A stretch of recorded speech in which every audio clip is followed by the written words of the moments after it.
Allez Nicolas Dose, on va parler avec vous de cette idée folle de certains économistes d'annuler la dette des États qui est portée par les banques centrales. Bonne idée?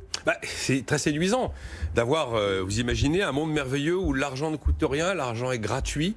Argent magique. Et où finalement la dette est indolore, personne ne la remboursera jamais, elle sera annulée. Je me demande pourquoi on a attendu si longtemps pour utiliser ce genre de procédé, puisque c'est si merveilleux. Et en plus, l'idée est portée par tout l'éventail de la pensée politique et économique. Vous trouvez du Mélenchon, on n'est pas surpris, mais vous trouvez aussi du Alain Minc, par exemple, ou alors Laurence Cialhomme, qui est une spécialiste des questions financières chez Terra Nova. Leur grande idée, c'est de dire, écoutez, c'est de la dette qu'on doit à nous-mêmes. Et surtout, c'est de la dette qu'on ne pourra jamais rembourser, donc autant l'annuler. De toute façon, on ne rembourse jamais la dette, même aujourd'hui. La dette, elle est déjà perpétuelle. Vous avez une dette qui arrive à échéance au bout de 7 ans. Au bout de 7 ans, vous empruntez de la nouvelle dette pour rembourser l'ancienne, et vous allez faire ça toute votre vie, tout au long de l'histoire, puisque l'État est infini, c'est vrai. L'État n'est pas une entreprise qui peut mourir, ou un ménage qui peut mourir également. Donc elle est déjà perpétuelle, et c'est déjà du Madoff, la dette publique. Mais là, c'est de dire carrément, on les supprime. C'est-à-dire que ces dettes... Pourquoi pas ?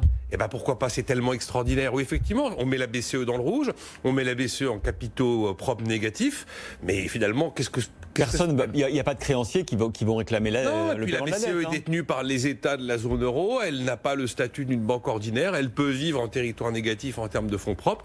En plus, ça pourrait recréer de l'inflation, cette inflation que l'on ne voit plus revenir et qui est cet impôt qui ne se voit pas, qui permet de se désendetter. J'entends le mais arriver. Donc c'est extraordinaire, si vous voulez, de se dire que... Personne ne prend sa perte, jamais. Ah ben non, dans l'idée, c'est que ça ne coûtera jamais rien à personne, puisque la France emprunte et doit, via la BCE, alors la dette quoi, à la limite.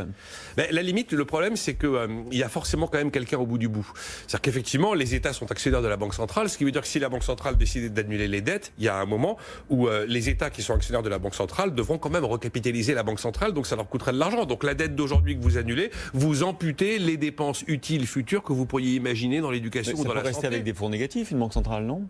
C'est une question très technique que je vais poser en ouverture du débat 9-10, parce que là on rentre vraiment dans la technicité pure du mécanisme de la Banque centrale. Et puis effectivement on peut imaginer qu'on va considérablement affaiblir l'euro, donc si on affaiblit considérablement l'euro, on aura de l'inflation. Quand on a une vague d'inflation, on sait bien qui la paye, la vague d'inflation. Sont notamment les épargnants. Et puis quand même vous avez l'idée que on affaiblirait l'euro, ce qui fait que les marchés...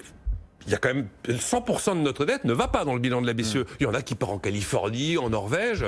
Il y a un moment, tous ces gens-là vont commencer à douter de la fiabilité de l'euro, puisque la Banque centrale manipule finalement cette dette. Et donc les taux d'intérêt vont augmenter. Donc ils vont demander une prime de risque, dont les taux vont augmenter. Donc le monde merveilleux des taux zéro n'est pas forcément définitif. Et attention à la patience des pays du Nord, à qui on veut déjà faire avaler 500 milliards de subventions. Il y a un moment, si c'est too much, ils vont perdre patience, vraiment.